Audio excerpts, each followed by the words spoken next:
Hey guys, what's going on? My name is Parker and welcome back to another video. Thank you guys so much for stopping by. So today's main commentary topic is all about esports and kind of my experience back in the day, 2007, 2008 with competitive, and then I kind of want to touch base on if I think that esports or competitive gaming is an actual sport. But we'll touch on that later. Really quick, let me get some quick things out of the way.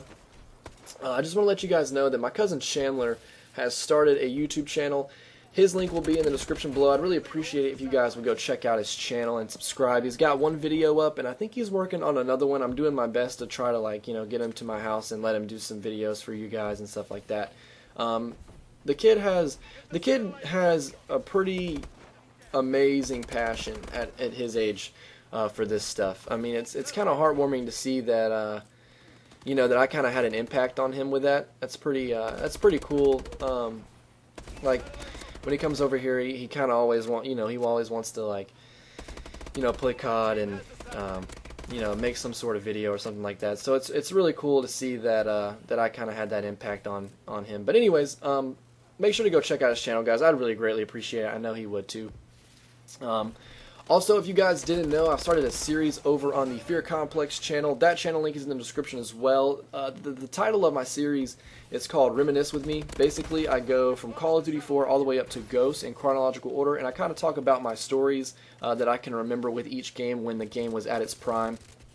And then, kind of post after its prime. Just kind of stories and just reminiscing. So if you guys are like super nostalgic like I am, I think you guys will really enjoy that series. So make sure to check it out. I would greatly appreciate it. So with that all being said, all the housekeeping out of the way, let's go ahead and get into the commentary topic. So first off, I just wanted to talk about my story with competitive gaming. It kind of started when World at War had already come out and was still in its prime. It was still the newest Call of Duty. But I was playing a lot of Call of Duty 4. World at War was actually my first Call of Duty, and then I got Call of Duty 4, and then I got Xbox Live. So with everybody talking about how amazing Call of Duty 4 was online, played that more online than I did World at War. Although I did absolutely love World at War's online until 12-year-old hackers took it over. But I was playing a whole lot of competitive in COD 4. My friend Wes actually, me and him kind of picked it up. Of me just kind of like watching videos on YouTube and stuff like that, because YouTube started around I wouldn't say, I don't know if it necessarily started, but for me personally and for gaming, it seems like, because there was only like a handful of gaming commentators. It kind of started in 2007, 2008. I started watching videos, and my friend Wes was like, "Yo, dude, let's do some game battles." I had never heard of that, had no idea what it was, and it was kind of like a jank little website. Like, I mean, it was like super like small. It wasn't too big. And you guys can probably already tell that. If you guys, I want to say it was a video from either Scumpy or Nade Shot. He put a picture up of I want to say Black Ops 1 or Modern Warfare 3 competitive, actual events. And they were, way smaller than they are now. So eSports is just, blowing up like crazy, and it's only going to get bigger. It's only going to get bigger as technology progresses and stuff like that. I mean, I just can't imagine in a couple, in the year 2025 or 2030, what MLG events are going to be like. They're probably going to be so insane. But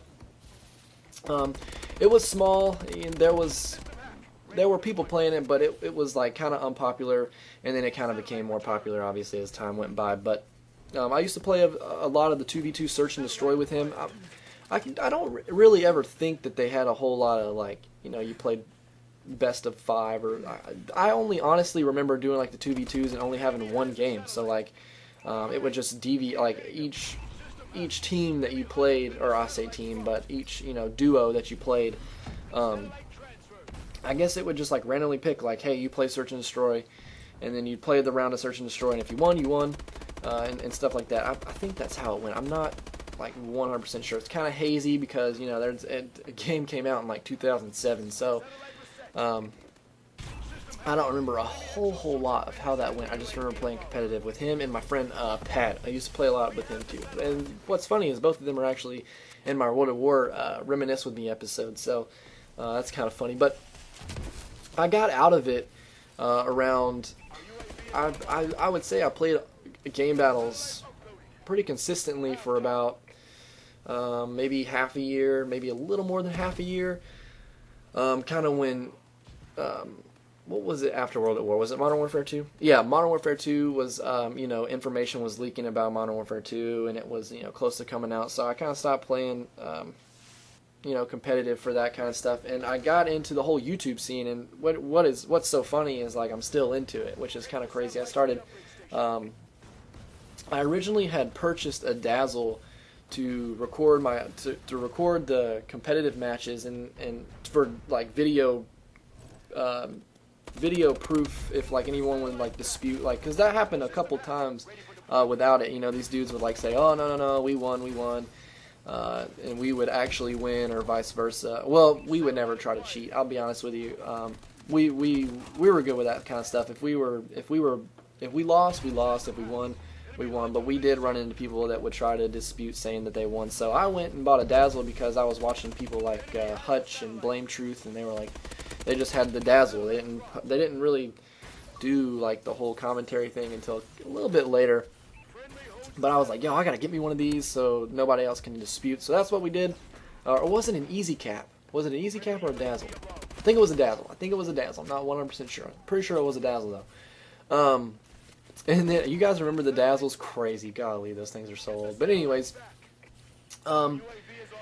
so when I bought that, I recorded the games, and then when they started doing commentaries is when I was like, what? I was like, that's kind of neat. So I started really watching YouTube videos with commentaries. I was just so intrigued by, like these dudes having so many interactions with people, and I don't know, just the kind of interesting stories that they told, and I don't know, it was just it was a new thing, and it was really cool, it was fresh, so I was like, yeah, I got to start doing this. So I got out of competitive, and I started YouTube, and I've honestly been, I would say on and off. This one I've been pretty active with. This channel I would say is probably my most active channel. Well, my first channel I would say was super active.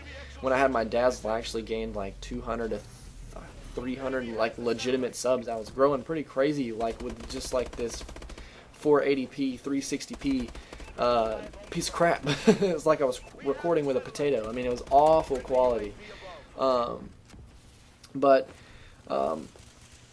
That's just how I got out of it. I just stopped. I just wanted to focus on doing YouTube, and been doing it ever since. I still love doing this sort of thing, and I don't know, it's just a good time. And then that brings me into the last little topic. I know it was kind of random going into this, but do I consider it a sport? I'm half and half. I'm kind of interested to see what you guys have to say. So leave in the comments below if you guys think the competitive Call of Duty is an actual sport. Half and half. I mean, the players, they do train. As far as like management goes, I mean, like each team has a manager. They trade players. Players go. Players become free agents. It can be picked up by another team. There's sponsors. I mean, it's kind of crazy. And I would consider that, kind of sports-like. You know what I'm saying? Like NFL, you got dudes that become free agents, or baseball players, you got dudes that become free agents, and they're picked up by other teams, and they're managed by their coaches, obviously, just like they're managed by the founders of their competitive, gaming squad. And then I necessarily wouldn't consider it a sport because, there's no, like, actual, like, whole lot of workout with, like, your body. You're not pushing your body to the limit to become better. I mean, you're probably pushing your brain to, like, train for 14 hours a day, but you're not necessarily pushing your body to, like, grow, gain muscle. That's the reason why I say I'm half and half on if I think it's a sport. So let me know what you guys think. Is it a sport or is it not? I'm really interested in seeing what you guys have to say. So that is the end of the video. I hope you guys enjoyed that. I know it was kind of sporadic, but I haven't had a lot of video topic ideas. Just been super busy with school and work and stuff like that. So let me know if you guys have any topics you want to hear me talk about as well. Thank you guys so much for watching. Thank you guys so much for all the support. You guys are a whole bunch of amazing dudes or girls. I don't know if I have any girl subscribers. I doubt it. But you guys are awesome. Thank you guys so much. I'm out.